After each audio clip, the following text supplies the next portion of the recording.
దేవుని మహాకృపను బట్టి పరిశుద్ధ గ్రంథమైన బైబిల్ నుండి కీర్తనల గ్రంథం 7వ కీర్తన 9వ చరణాన్ని మనం చదువుకున్నాం. கர்த்தருடைய பிரதிநிதிக்கு இன்றைய நாள் தியானத்திற்காக 7வது சங்கீதம் 9వ வசனத்தை படித்து நாம் தியானிக்கலாம்.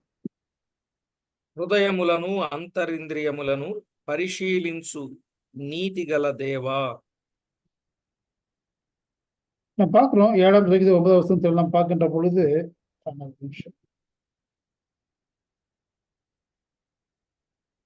துன்மார்க்கத்தை பொல்லாங்கு ஒழிவதாக நீதிமானை ஸ்திரப்படுத்துவீராக నీతి உள்ளவராயிருக்க இருதயங்களை உள்ளంతరింగు శోధించరిగిరారు. ఓకే, చదవబడిన లేఖనం కొరకై ప్రార్థన చేసి వాక్యాన్ని విందాం. వాసిக்கப்பட்ட வேத பகுதி ஜெபித்து நாம் தியானிக்கலாம். పరిశుద్ధుడవైన మా తండ్రి, పరమందు ఆసీనుడవైన మా దేవ, మీ గణనామానికి వందనాలు, స్తుతులు, స్తోత్రాలు చెల్లిస్తున్నాం. பரிசுத்தமுள்ள பிதாவே, பரலோகத்தில் வாசம் செய்யக்கூடிய தேவனே, முன்னதமான நாமத்திற்கு நாங்கள் గణంగளையும் తుదిగளையும் స్తోత్రங்களையும் వణకంగளையும் வாழ்த்துகளையும் நாங்கள் தெரிவித்துக் கொள்கிறோம். చదవబడిన లేఖన భాగమును దీవించి మీ కృపతో జ్ఞాపకము చేసుకొని సమస్త విషయాలలో తోడుగా ఉండి మీరే మాకు జయము దయచేయమని ప్రార్థన చేస్తూ வாசிக்கப்பட்ட வேத பகுதி தியானிக்கிறோம்.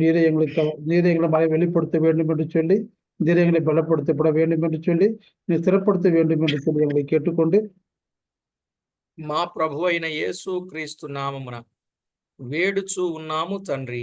ఉన్నతమైన యేసు క్రీస్తు నామమున జెబిత్తు వేண்டிக் కొள்கிறோம் நல்ல பிதாவே. ఆమేన్. ఆమేన్. ప్రభునందు ప్రియులారా, మనము చదువుకున్న దైవ లేఖనములో నుండి మనము గమనించాల్సిన గొప్ప సత్యాలు ఒక్కొక్కటిగా మనము ఆలోచన చేసినప్పుడు, ఆయన శరణు జొచ్చిన వారి విషయంలో దేవుడు కరుణ చూపువాడని గత వర్తమానంలో మనం విన్నాం. 10 நாட்கள் நாம் பார்த்தோம். அவரிடத்தில் வருகிறவர்களை அவருடைய பாதத்தில் அடைக்கலம் கூறுகிறவர்களை தேவன் காப்பாற்றுகிறார் நாம் பார்த்தோம். నిజమే, ఆయన శరణు జొచ్చిన వారిని ఏ ఒక్కరిని కూడా ఆయన విడిచిపెట్టక ఆయన తప్పించేవాడని, కేడెముగా ఉండేవాడని, ఆపదలో ఆదుకునేవాడని, అపరాధులుగా ఎంచడని, సహాయము చేస్తాడని, రక్షిస్తాడు అని, ఇలాగున సంతోషింపజేస్తాడని, ఉల్లసింపజేస్తాడని ఎన్నో సంగతులు మనం విన్నాం. 10 நாட்களை பார்க்கிறோம். அவரிடத்தில் அடைக்கலமா வருகிறவர்களை அவர்கள் காப்பாற்றுகிறார், கேடகமாக இருக்கிறார், பாதுகாக்கிறார், வலதுகரத்தை தாங்குகிறார். அது மாத்திரமல்ல, குற்றம் சுமராது என்று பார்க்கிறோம். அது மாத்திரமல்ல, அவர் సంతోషించినాలే నిరపువారు என்று కూడా நாம் பார்த்தோம். అలాంటి ప్రభువును గూర్చి ఈయన మాట్లాడుతూ హృదయములను అంతరింద్రియములను పరిశీలించు నీతి గల దేవా అన్నాడు. இப்படிப்பட்ட ఉన్నతమైన దేవుని பார்த்து సంగీతకారుడు 7:9ல தேவனுடைய இருதயங்களையும் உள்ளந்தரியங்களையும் சோதித்தறிகிற நீதியுள்ள దేవునా இருக்கிறார் என்று சொல்கிறார். ఎందుకంటే కొన్నిసార్లు మనము న్యాయం కోసం పోరాడతాం, సరైన తీర్పు కోసం ఆలోచన చేస్తాం, కానీ మనకు న్యాయం దొరకదు.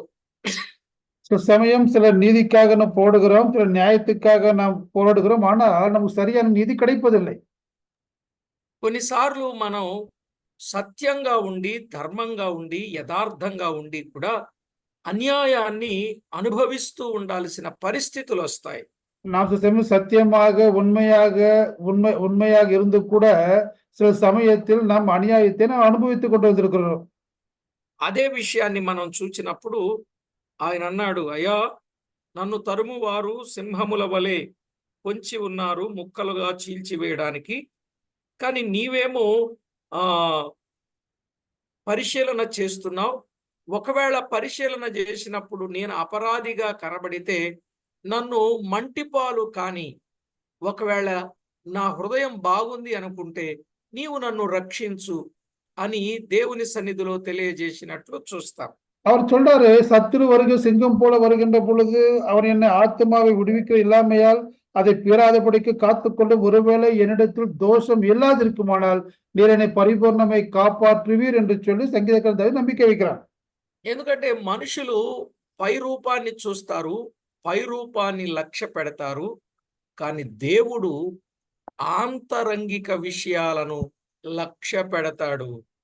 மனிதன் வெளித்தோற்றத்தை பார்க்கிறான், வெளியரங்கமான காரியங்களை பார்க்கிறான். ஆனால் தேவனோ இருதயத்தின் அந்தரங்கத்தை அவர் சோதித்து அறிகிறார் பார்க்க முடியும்.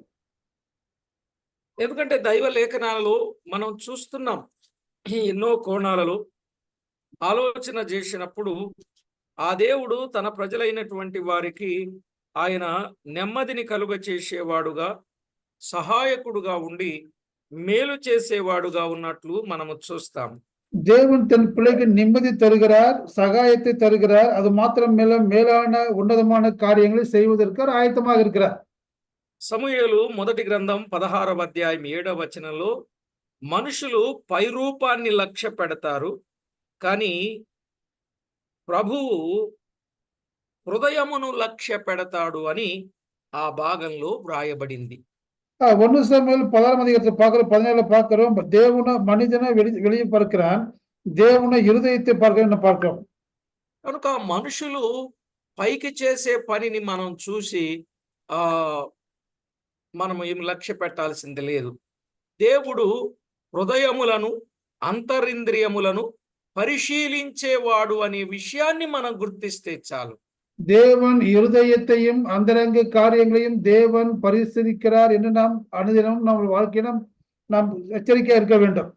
కొంతమంది పైకి వందనాలు బ్రదర్ బాగున్నారని ఎంతో చిరునవ్వుతో అచ్చమైన స్వచ్ఛమైన ప్రేమతో పలకరించినట్టుంటారు, కానీ వారి హృదయములో మాత్రం దీనిని ఇలా చెప్పాలి అని ఏదో నోటితో మెచ్చుకొని నొసలతో ఎక్కిరించినట్లు చేస్తా ఉంటారు. சில பேர் வெளியே பார்த்து பிரேசிடென்ட் பிரதர் வந்தா சொல்றாங்க, ஆனா உள்ளே பார்க்கின்ற பொழுது அநேக வன்மங்களும் கோபங்களும் தூஷணங்களும் இருதயத்தில் காணப்படுவதை பார்க்கிறோம். ప్రియులారా, మనము చదువుకున్న ఈ 7వ కీర్తనలో 9వ చరణములో హృదయములను, అంతరింద్రియములను పరిశీలించే నీతిగల దేవా అన్నాడు. தேவன் இருதயத்தையும் அந்தரங்கத்தையும் பரிசீலிக்கிற அவர் నీతియుள்ள దేవుడా இருக்காருன்னு பார்க்கிறோம். అంటే ఇక్కడ మనము గమనించినట్లయితే ఈ హృదయాన్ని గాని అంతరింద్రియమును గాని పరిశీలన ఆయన చేయగలగడానికి ఈ హృదయాంతరింద్రియముల విషయములు ఆయన ఏం చేశారు? ఆయనకు మాత్రమే తెలియడానికి. ஒருவேளை அவர் இருதயத்தையும் உள்ளந்திரியங்களும் பரிசோதிக்கப்பட வேண்டும் என்று சொன்னால் அவர் அந்த இருதயத்திற்கு உள்ள சொல்வதற்கு அவர் என்ன செய்தார்? దేవుని వాక్యములో వ్రాయబడినటువంటి మాటలు మనం ఆలోచన చేస్తే 139వ కీర్తన 13వ చరణంలో ఒక మాట ఉన్నది. தேவனுடைய வார்த்தை அழைத்து ஆழ்ந்து பார்க்கின்ற பொழுது 139వ సంగీతం 11వ వార్త இருக்கிறது. నా అంతరింద్రియములను నీవే కలుగజేసితివి, నా తల్లి గర్భమందు నన్ను నిర్మించిన వాడవు నీవే అనే మాట ఆ భాగంలో వ్రాయబడి ఉండుట చూస్తా.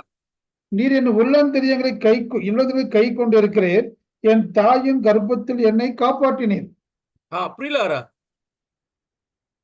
ఆయన అంతరింద్రియములను కలుగజేసిన వాడు గనుకనే ఆయన పరిశీలనగా చూడగలడు. அவர் உள்ளந்திரியங்களை உருவாக்கி கொண்டிருக்கிறார், அதனால் தான் அவை பரிசீலித்துக் கொண்டு ஆசைப்படுகிறார். ఇటీవల ఒక భార్యాభర్తలు అంటే కొత్తగా మ్యారేజ్ అయ్యి ఎక్కడో దూర ప్రదేశాలు హనీమూన్ ఏదో అంటారు కదా, అక్కడికి వెళ్ళి రోడ్డు మీద కారుతో ప్రయాణం చేస్తా ఉన్నారు. సడన్ గా రోడ్డు మధ్యలో కారు ఆగిపోయింది. இப்படியே ஒரு ஹனிமூன் கப்பல் திருமணமாகி வெளியே அவர்கள் ஹனிமூன் கொண்டு போகிறார்கள். 2 பேர் கார்ல போகின்ற பொழுது வழியிலே கார் நின்று விட்டது என்று பார்க்கிறோம். కారు ఆగిపోయేసరికి కొత్తగా పెండ్లైనటువంటి వీరిద్దరికి ఆ కారు ఏం చేయాలో వాళ్ళిద్దరికి అర్థం కావటం లేదు. இப்போ கார் புதிதாக இருந்தது, அவருக்கு கார் இப்போ என்ன செய்யறதுன்னு தெரியவில்லை. ప్రొద్దు నుండి సాయంత్రం వరకు కూడా దాన్ని అటు కదిపి ఇటు కలిపి ఆ మెకానిక్ ని ఈ మెకానిక్ ని పిలిపించి మొత్తానికి కార్ రిపేర్ చేద్దాం అనుకుంటే అసలు ఏమాత్రం పని అవ్వట్లేదు, అది స్టార్ట్ అవ్వట్లేదు, ముందు కదలడం లేదు. காலையில் சாயங்காலம் எத்தனையோ ட்ரை பண்ணாங்க, அந்த மெக்கானிக் இந்த ஆலோசனைகளை பெற்றுக்கொண்டது சரி செய்ய யோசித்தார்கள். ஆனால் சாயங்காலம் వరకు కారు సరిపరాగவில்லை, మున్నాడు పోగவில்லை. ఆ దారంట ఒక పెద్ద ఆయన వెళ్తా ఉన్నాడు. వెళ్తా ఉండి అక్కడ ఉన్న జనాన్ని వీళ్ళని చూసి ఏంటి ఏమైంది, వాట్ ప్రాబ్లం అని అడిగాడు. அது வழியில் பெரியவர் போகிறார், கிட்ட வந்து என்ன பிரச்சனை கேட்கிறார். సార్ కారు ఆగిపోయింది. పొద్దున్నుంచి తిప్పలు పడుతున్నాం గానీ కారు పని చేయడం లేదు అని చెప్పేసి మాట్లాడారు. காலையிலிருந்து என்னாச்சுன்னு கேட்கின்றபோது, காலையிலிருந்து கார் ஆஃப் ஆயிட்டு எவ்வளோ ட்ரை பண்ணோம், ஸ்டார்ட் பண்ண முடியவில்லை என்று அந்த பேர்கள் சொல்கிறார்கள். మరి ఇంతమందున్నారు ఎవరు బాగు చేయలేకపోయారా అన్నాడు. ஒருவேளை இத்தனை மனிதர்களை யாரும் சரி செய்ய முடியவில்லை என்று கேட்கிறார். సరే మీరు అవకాశం ఇస్తే నేను బాగు చేయొచ్చా అని అన్నాడు. ஒருவேளை அவகாசம் கூட சரி செய்ய முடியுமா என்று கேட்கிறார். వాళ్ళందరూ అన్నారు ఇదిగో పెద్ద పెద్ద మెకానిక్‌లు వచ్చారండి. వీళ్ళ వల్ల గాంది మీ వల్ల ఏమవుద్ది చెప్పండి? మీరు పని చూసుకోండి సార్. మీ దారిన మీరు బోండి. వీళ్ళ వల్లే కాలేదు. ఇదేం చేయాలో తెలీదు. ఇది కారు లాక్కొని షెడ్‌కి తీసుకొని వెళ్ళిపోవాలి అని చెప్పేసి వాళ్ళు మాట్లాడుతూ చులకనగా, హేళనగా మాట్లాడారు. எத்தனை பெரிய மெக்கானிக் வந்தாங்க, செத்து போச்சு, இது பண்ணி சரி பண்ண சரி பண்ண முடியவில்லை. நீங்கள் வந்திருக்கவங்க வேலையை பார்த்து கொண்டு போக, நாங்கள் கார் ஷெட்டுக்கு எடுத்துக் கொண்டு போவோம் என்று பேசிக் கொண்டிருக்கார்கள். సరేలే మీరు ఎలాగైనా మాట్లాడారు. మీ ప్రాబ్లమ్ సాల్వ్ చేయడానికి ఇంతమంది ప్రయత్నం చేశారు కదా! నాకు కూడా ఒక చిన్న అవకాశం ఇవ్వండి. నేను మీకు మేలు చేస్తానని అన్నాడు. எனக்கு கூட ஒரு சிறிய ஒரு அவகாசத்தை கொடுங்க, நான் கூட சரி செய்வேன் என்று சொல்லி அந்த ஒரு அவகாசத்தை கேட்கிறார். అలాగని అందరూ తప్పుకున్నారు. వెళ్ళాడు. బానెట్ ఓపెన్ చేసే ఉంది అప్పటికి. వెళ్ళి అక్కడేదో చిన్న రిపేర్ ఏదో ఆయనకి తెలుసు. దాన్ని జస్ట్ చేసి స్టార్ట్ చేయండి అన్నాడు. அங்க அவர் அந்த பேண்ட் ஓபன் సెకండ్స్‌లో అయిపోయింది పని. அங்க பேண்ட் ஓபன் ஆகுது, போய் கிட்ட பார்க்கிறாரு. ஒரு சிறிய காரியத்தை சரி செய்து இப்போ நீங்க ஸ்டார்ட் பண்ணுங்க அப்படின்னு சொல்லி சொல்லுகிறார். స్టార్ట్ అయిపోయింది బండి. అందరికి ఆశ్చర్యం అయిపోయింది. ఏందండి మేము ఇంతమంది చేశాము బాగవ్వలేదు. పొద్దున్న నుంచి సాయంత్రం వరకు కూడా చేశాము అవ్వలేదు. ఎట్లా మీకు సాధ్యమైంది అన్నాడు.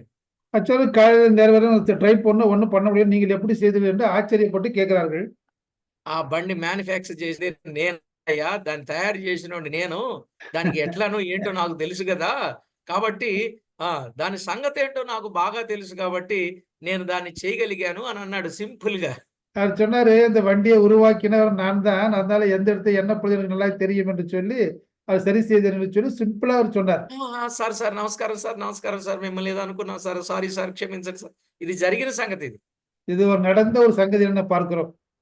నేనెందుకు చెప్పానంటే, ఆ కలుగజేసిన వానికి ఆ లోపమేంటో, ఆ సంగతేంటో అదంతా తెలుసా తెలీదా? ஒருவேளை உருவாக்கினவனுக்கு உள்ளந்தரியங்கள் எப்படி இருக்கிறதோ இல்லையோ என்று அவருக்கு தெரியுமா தெரியாதா? తెలుసు. కలుగజేసిన వానికి తెలియకపోతే అంతరింద్రియములను, హృదయములను కలుగజేసిన వాడు ఆయనే గనుక, ఆ అంతరింద్రియములో ఏమున్నదో పరిశీలనగా తెలుసుకునేవాడు కూడా ఆయనే. உள்ளந்தரியங்களை இதயத்தை உருவாக்கின தேவன் உள்ள எனக்கு அறிகிறார். அது மாத்திரமல்ல, పరిశీలిத்தும் కూడా அறிந்து கொள்ள என்று நாம் பார்க்கிறோம். కాబట్టి ప్రభునందు ప్రియులారా, ప్రతి ఒక్కరూ ఇట్టి సత్యాన్ని మనము గుర్తించి దేవునికి మహిమకరంగా ఉండాలి. ஒவ்வொருவரும் சங்கதி அறிந்து கொண்டு நாம் தேவனுக்கு மகிமையாக செயல்பட வேண்டும்.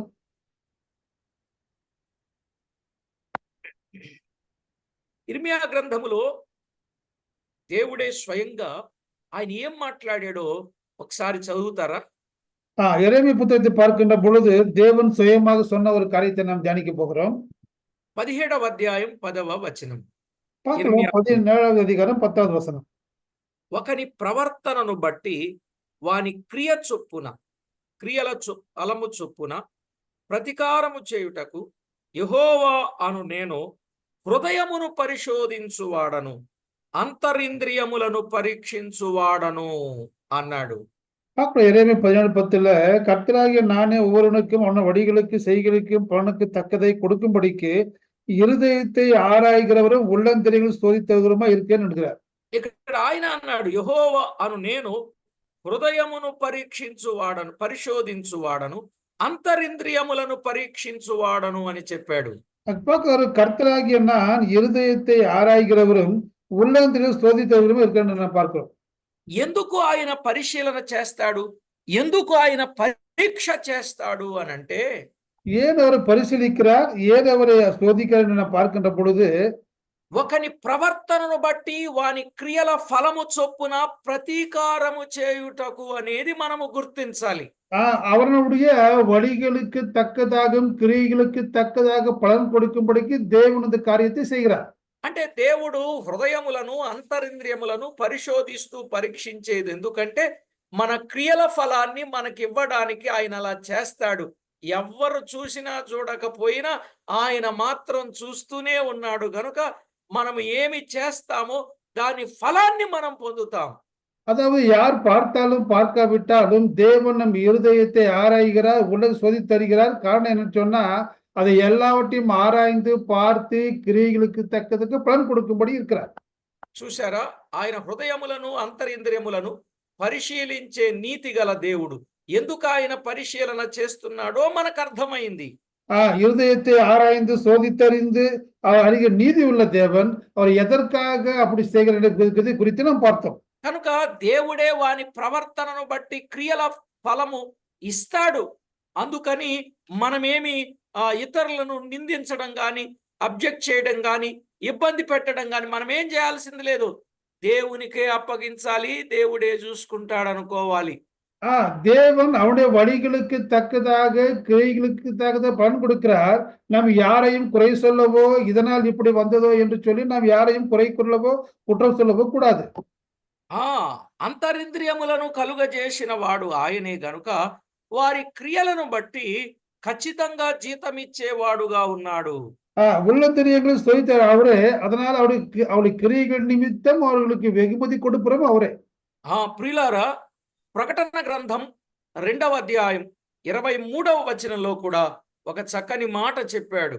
நான் பார்க்கிறேன் வெளிப்படுத்தின విషయం 2వ అధ్యాయం 23వ వచనంలో కూడా దాని పిల్లలను నిశ్చయముగా చంపెదను, అందువలన అంతరింద్రియములను హృదయములను పరీక్షించువాడను నేనే అని సంఘములన్నీ తెలుసుకొనును.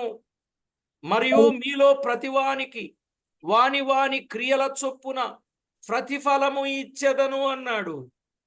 அவருடைய பிள்ளைகளையும் கொல்லவேன், அப்பொழுது நானே உள்ளந்திரியங்களையும் இருதயங்களையும் ஆராய்கிறேன் என்று எல்லா சபைகளும் அறிந்து கொள்ளும். అని ஒவ்வொருவனுக்கும் உங்களுக்கு క్రియகளின்படி పలన అளிப்பேன். సంఘములన్నీ కూడా తెలుసుకోవాలి, వ్యక్తులు తెలుసుకోవాలి, సంఘములు తెలుసుకోవాలి, సభికులు తెలుసుకోవాలి, ప్రతి ఒక్కరూ తెలుసుకోవాలి.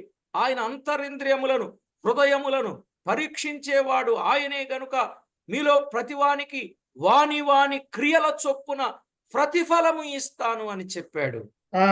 பார்க்கிறாரு, இருதயத்தை ஆராய்கிறவரே, சபைக்கு தெரிவிக்கிறவரே, எல்லா மனிதர்களுக்கு தெரிவிப்பது அவரே. என்ன என்று சொன்னால் உள்ளந்திரியங்களை இருதயங்களையும் ஆராய்ந்து அறிந்து அவனவனுடைய கிரியைகளுக்கு தக்கதாக பலனளிக்கார் என்று சொல்லி సభயும் అனைத்து மக்களும் அறிந்து கொள்ள வேண்டும்.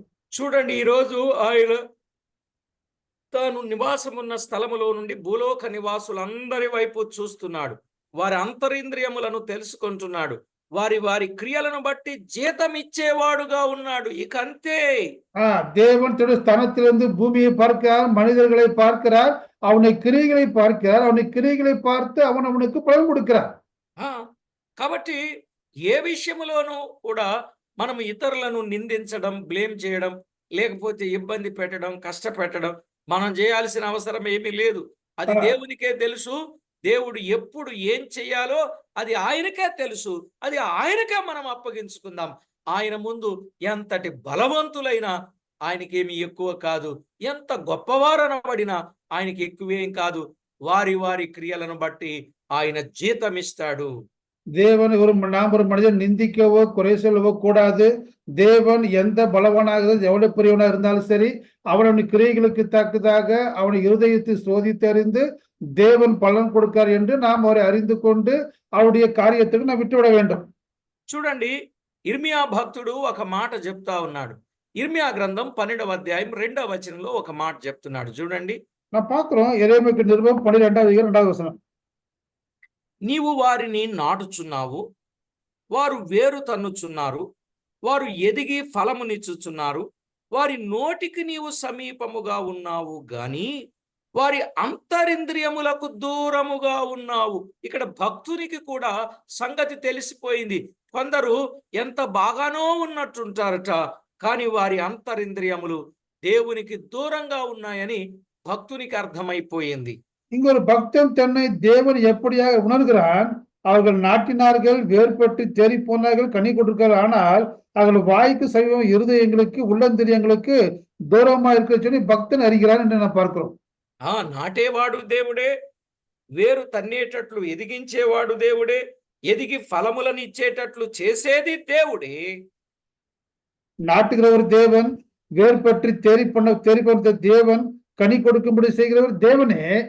వారు అంటున్నారు, మాకు ఇవన్నీ దేవుడు చేశాడు, మాకు ఎన్నో మేలులు చేశాడు, ఎంతో ఉపయోగాలు చేశాడు, ఎన్నో ఉపకారాలు చేశాడు, ఎంతో గొప్పని సహాయం ఆయన మాకిచ్చాడు, అన్ని మా పక్షంగా గొప్ప కార్యాన్ని చేశాడు అని దేవుడు వారి నోటితోనే చెప్తున్నారంట. దేవుడు గొప్పోడు, మాకు గొప్ప కార్యాలు చేశాడే. కానీ వారి అంతరింద్రియము మాత్రం దూరంగా ఉంది అని చెప్పాడు. அவங்க சொல்றாங்க, தேவன் நல்லவராக இருக்கா, சமீபமாக இருக்கா, நல்ல காரியங்களை செய்தார் என்று சொல்லி அவர் இவர்களுக்கு வாய்க்கு சமீபமா இருக்கார் என்று சொல்லி அவர்கள் சாட்சி கொடுக்கிறார்கள். ஆனால் அவர் இருதயமோ தூரமா இருக்குது என்ன பார்க்கிறோம்.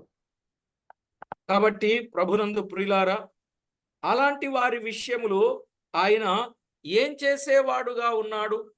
అలా ஒருவேளை దూరంగా இப்படிப்பட்ட హృదయాలను పెట్టిన వారి విషయములో ఆయన ఏం చేసేవాడుగా ఉన్నాడో ఇర్మియా గ్రంథములో 20వ అధ్యాయం 12వ వచనంలో చూస్తాం. இப்படிப்பட்ட மனிதர்கள் மீது வாய்க்கு அருகில் இருக்கின்ற போல இருதயம் தூரமா இருக்கின்ற மனிதர்கள் மீது தேவன் என்ன செய்கிறார் என்று சொன்னால் எரேமியா 20వ அதிகாரம் 12వ వచనం.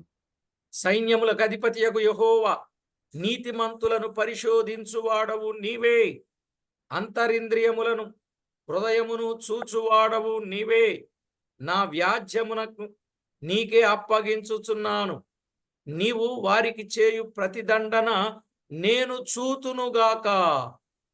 பார்க்கிறோம் எரேமியா 20:12. ஆனாலும் நீதிமானை சோதித்தறிந்து உள்ளது இருதயத்தை பறக்க சேனைகளின் கர்த்தாவே, நீர் அவர்களுக்கு நீதியை சரிக்கிடுவதை காண்பேனாக, என் காரியத்தை உம்மிடத்தில் சாட்டி விட்டேன் என்கிறார். కాబట్టి ఇక్కడ అంతరింద్రియములు సరిగా లేని వారి విషయములో ఆయన ప్రతిదండన చేసేవాడుగా ఉన్నాడు. ஒரு மனிதனுடைய உள்ளந்திரியங்கள் சரியில்லாமல் இருக்கின்ற பொழுது தேவன் அவர்களுக்கு தக்கதாக நீதியை சரி கட்டுகிற தேவனா இருக்கிறார். కాబట్టి ప్రభునందు ప్రియులారా, మనము విషయాన్ని ఆలోచన చేసినప్పుడు, ప్రతి సంగతిని మనము ఆలోచన చేసినప్పుడు ఆయన అంతరింద్రియములను పరిశీలన చేసి ఎవరికి ఏ ఫలం ఇవ్వాలో ఆయన ఇచ్చేవాడుగా ఉన్నాడు. சாராம்சம் என்ன சொன்னா, அவர் அந்தரங்கத்தை பார்க்கிறார், சோதித்தறிகிறார், சோதித்தறிந்து அவன் கிரியைகளும் அறிகிறார், அவன் கிரியைகளை அறிந்து அதற்கான பலனை தேவன் கொடுக்கிறார். ప్రియులారా, మానవుని యొక్క జీవితంలో నిజంగా దేవుని పట్ల హృదయం ఎలా ఉందో ఆయన చూచేవాడు. అందుకు యోబు భక్తుడు దేవుని ఎదుటకు వచ్చి ఆయన మాట్లాడిన మాట చూడండి. యోబు గ్రంథం 19:27. நான் பார்க்கிறோம், தேவன் இருதயத்தை சோதித்தறிந்து பார்க்கும். ஆனால் யோபு கூட தன்னுடைய காரியத்தை சொல்லுகின்ற பொழுது யோபு 19:20 தன் மனதை குறித்து சொல்லுகிறார்.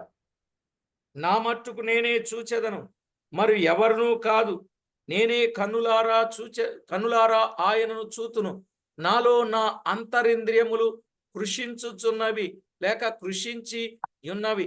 అంటే అంతరింద్రియం దేవుని కొరకు ఎదురు చూచి కృషించిపోయేటట్లుగా ఎదురు చూడాలి.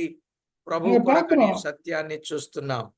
யோபு சொல்றாரு, நானே பார்ப்பேன், அந்நிகள் கண்களே அவரை காணும், இந்த வாஞ்சையன் உள்ளந்திரை எனக்குள் சோர்ந்து போகிறது பார்க்கிறோம். அதனால் உள்ளார்ந்த அந்தரங்கத்தில் இருந்து வாஞ்சையோடு கூட தேவனை காணும்படியாக வாஞ்சையோடு கூட அவர் தன்னைத்தானே ஆயத்தப்படுத்துகிறான்.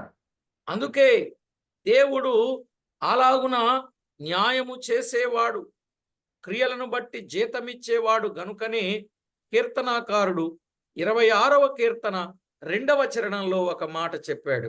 தேவன் நியாயம் செய்கிற தேவன், கிரியைகளுக்கு தக்கதாக பலனளிக்கிற தேவன்.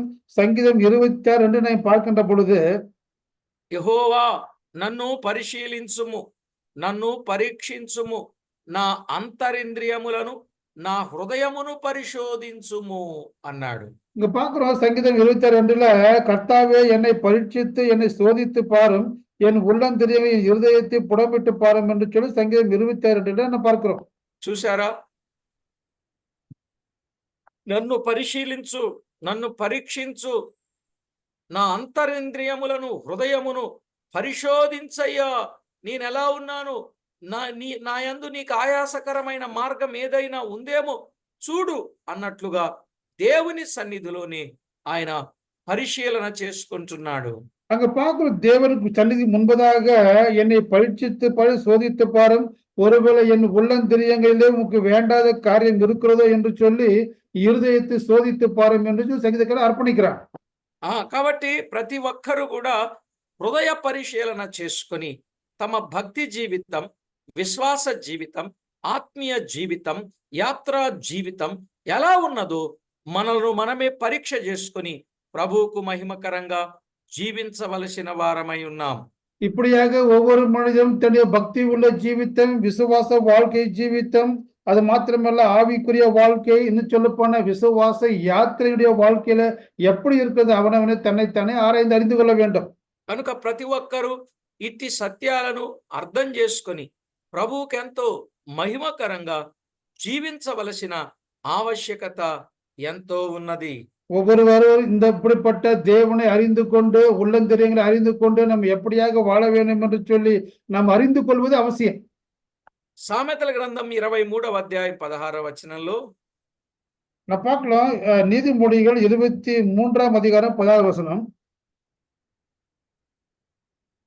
ఇక్కడేమంటాడంటే, నీ పెదవులు యథార్థమైన మాటలు పలుకుట విని నా అంతరింద్రియములు ఆనందించును అన్నాడు. இங்க பார்க்கிறோம், என் உதடுகள் செம்மையானவைகளை பேசினால் என் உள்ளந்திரியங்கள் மகிழும். అంతరింద్రియములు ఆనందించే జీవితం మనము జీవించాలి. ఎందుకంటే అంతరింద్రియాలను పరిశీలించే నీతి గల దేవుడు ఉన్నాడు. ஏனென்று சொன்னால் அந்தரங்கத்தை பரிசோதித்து பார்க்க நீதியின் தேவன் இருக்கிறார். அதனால் நாம் உள்ளந்திரியங்கள் நாம் மகிழ்ச்சியாக நாம் வாழ வேண்டும்.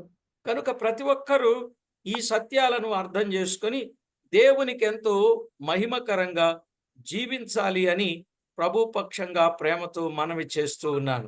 இப்படி தேவன் உள்ளந்திரியை பார்ப்பதினாலே அவனவன் தன் உள்ளத்தை ஆராய்ந்து அறிந்து பார்த்து దేవునికి మహిమగా நாம் జీవిக்க வேண்டும்.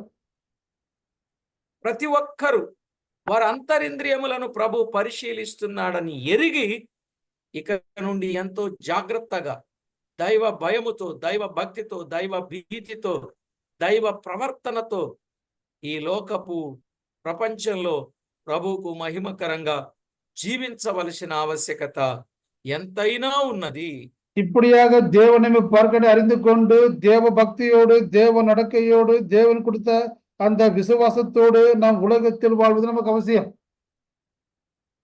ప్రభునందు ప్రియులారా, మరి అంతరింద్రియాన్ని ఒకసారి మనం కూడా పరిశీలన చేసుకుందామా? ఎలా ఉందో మన అంతరింద్రియం? మన మీద మనకే సాక్ష్యం చెప్పుద్ది మన అంతరింద్రియం. కాబట్టి పరిశీలన చేసుకొని లోపము లేకుండా, దోషము లేకుండా ప్రభువుకు మహిమకరంగా జీవించినట్లయితే ఆత్మ సంతోషంగా ఉంటుంది. అలాగూ కాకపోతే క్షీణించిపోయే స్థితిలో ఉంటాడు మానవుడు. కనుకని పరీక్ష చేసుకొని జాగ్రత్త పడడం మనము చేయవలసిన పని అయి ఉన్నది. நாம் கூட உள்ளந்திரியங்களை ஆராய்ந்து அறிந்து பார்த்து நாம் எப்படி இருக்கிறோம் என்று அலசி ஆராய்ந்து பார்த்து தேவனுக்கு மகிமையாக ஜீவிக்க வேண்டும். அது மாத்திரமல்ல, அவர் நமக்கு நீதியை சரி கட்டுகிறார், கிரியைகளுக்கு பலன் கொடுக்கிறார் என்று அறிந்து நாம் நம்முடைய உள்ளந்திரியங்களை சரிப்படுத்திக் கொண்டு நாம் தேவனுக்கு மகிமையாக நாம் வாழ வேண்டும். ఇలాగున పరిశీలించేవాడు ప్రభు అని ఎరిగి ప్రవర్తనను జాగ్రత్తగా కాపాడుకుందాం. ప్రభువుకు మహిమకరంగా జీవిద్దాం. ప్రార్థన చేసుకుందాం. நம்மை பரிசோதிக்கிற தேவன் இருக்கிறார் என்று அறிந்து தேவன் மகிமைக்காக நம்மை நாமே சரிப்படுத்திக் கொண்டு அவருக்கு பாடுவோம். நாம் ஜெபம் செய்வோம். పరిశుద్ధుడా, గొప్ప దేవ, మీ ఘననామానికి స్తోత్రం. பரிசுத்தமுள்ள பிதாவே, ఉన్నతமான దేవుని మహిమ నామముకు நன்றிகளை స్తోత్రం எழுதியிருக்கிறோம். విత్తబడిన మాటలు అందరి హృదయాలలో ఫలించునట్లు விதைக்கப்பட்ட விதைகள் அனைவர் உள்ளத்திலும் பலனடிக்க வேண்டும் என்று நாங்கள் கேட்கிறோம். ఆత్మకార్యమును మీరు జరిగించి మీకు రావలసిన ప్రభావమును మీరు ఆరోపించుకొనమని కోరుచు. ஆவிக்குரிய காரியத்தை பெருகச் செய்து உமக்கு வர வேண்டிய கனத்தை மகிமை பெற்றுக்கொள்ளப்பட வேண்டும் என்று சொல்லி கேட்டுக்கொண்டு మా ప్రభువు మా రక్షకుడైన యేసు క్రీస్తు అమూల్యమైన నామమున స్తుతించి ప్రార్థించి వేడుచూ ఉన్నాం మా పరమ తండ్రి. ஆண்டவர் உன்னதமான இயேசு கிறிஸ்து நாமத்தினாலே ஜெபித்து வேண்டிக் கொள்கிறோம் நல்ல பிதாவே. ఆమేన్. ஆமென். ஆமென்.